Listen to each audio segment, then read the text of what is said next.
How's it going everyone, Mario here. In this video, we're gonna talk about what the hell did Powell say after FOMC minutes, and why did the market rally on Wednesday after Powell's speech, and then why did we tank so hard and reversed all the gains whatever we made on Thursdays and fell even further on Friday. So before getting into the video, I've noticed a lot of people who watch our content that's not yet subscribed. Go ahead, click on that subscribe button. You won't regret it. The main reason for the rally on Wednesday is Powell letting us know that the committee is not considering a 75 basis point rate hike anytime soon in the upcoming meetings. Take a listen. 5 basis point increase is not something the committee is actively considering. What we are doing is we raised 50 basis points today. And we've said that, again, assuming that economic and financial conditions evolve in ways that are consistent with our expectations, there's a broad sense on the committee that additional 50 basis point increases should be on the table for the next couple of meetings. So,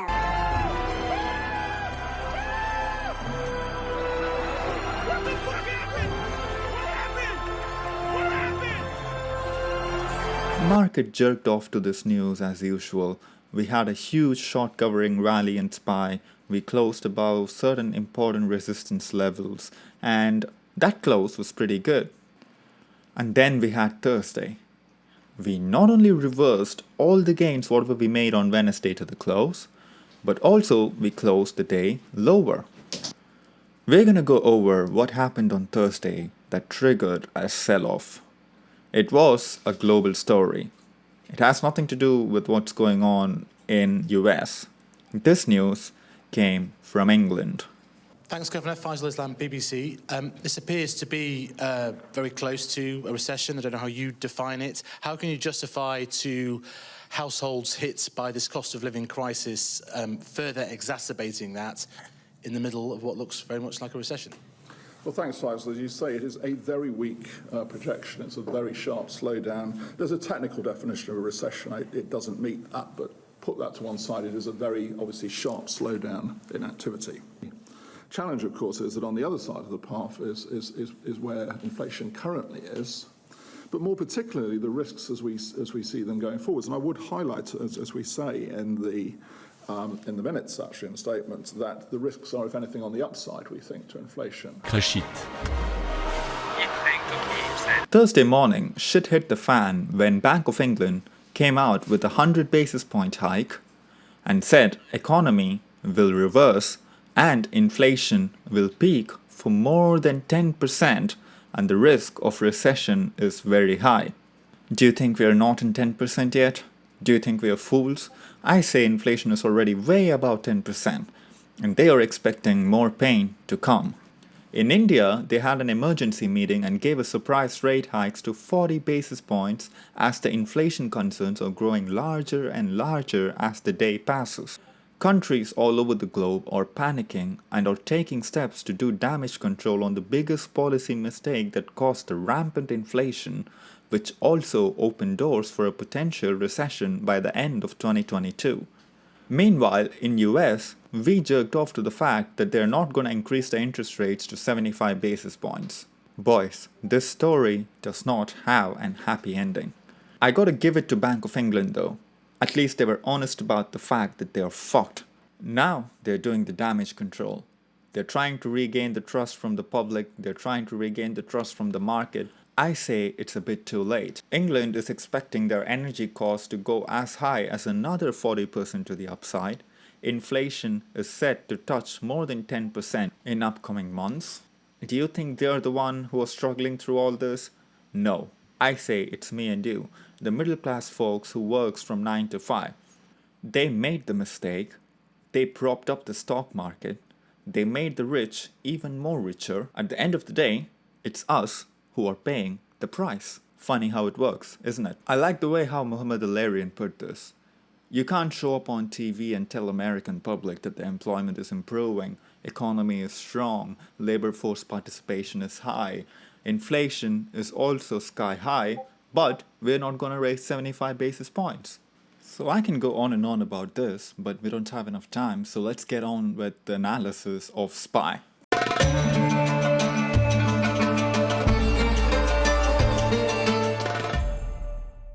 Of all the volatility we had on SPY last week, we closed flat. SPY was only down 66 cents for the week compared to the last week close.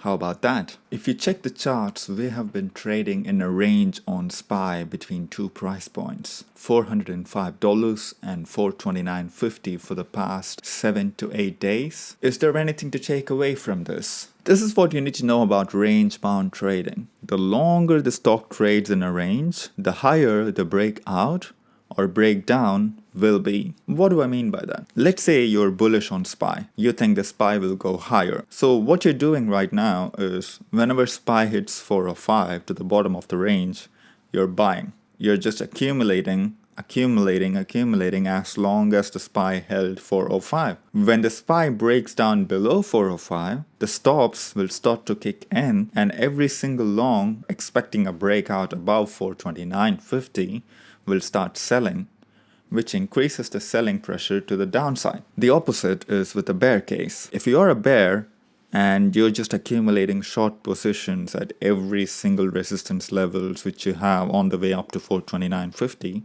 when SPY breaks out of 429.50, every single shorts who've been accumulating in this range will start to cover. That will lead to a huge short squeeze, which will push the SPY even higher. This is how a normal market works from a technical perspective.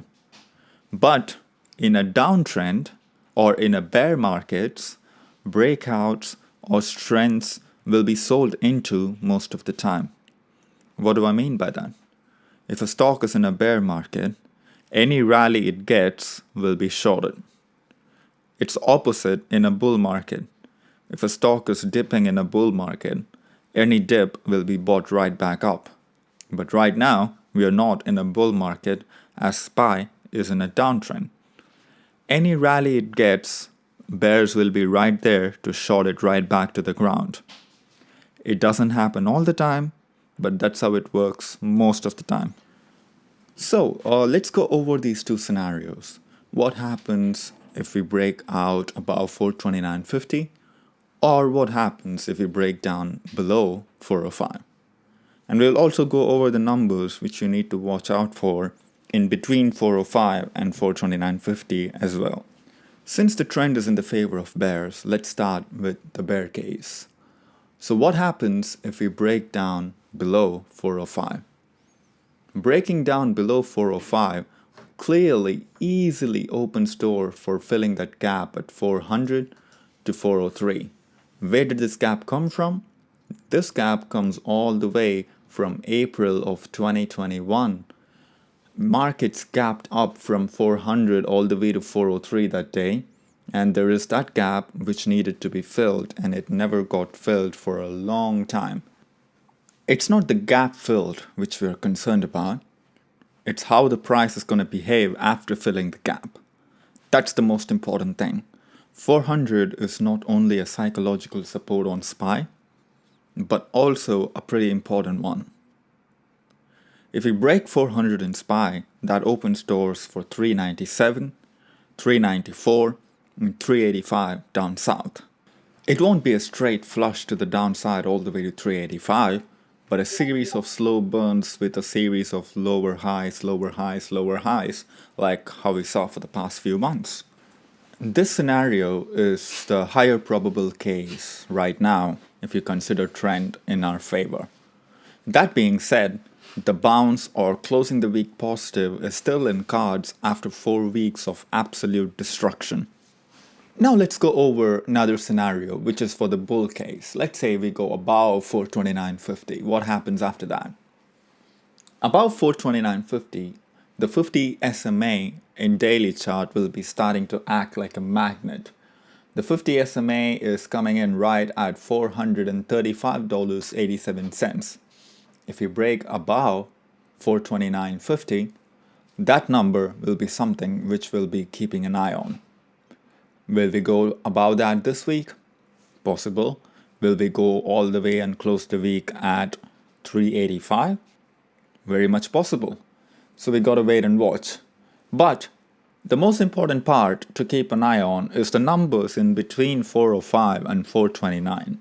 There are quite a lot of numbers which you need to keep an eye on. So that brings us to scenario 3. Let's say tomorrow we open above 411.50.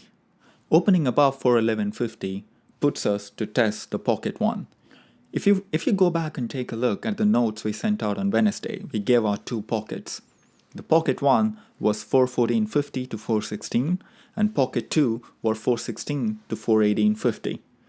So opening above 411.50 opens door for running a test to 414.50 and then 416. Breaking above 416 opens door for 418.50 and then testing the big fat round number at 420. Members of the Discord and members of the Patreon will get the live updates on SPY as it's happening. So make sure to check the link on the description to join the Discord and to join the Patreon.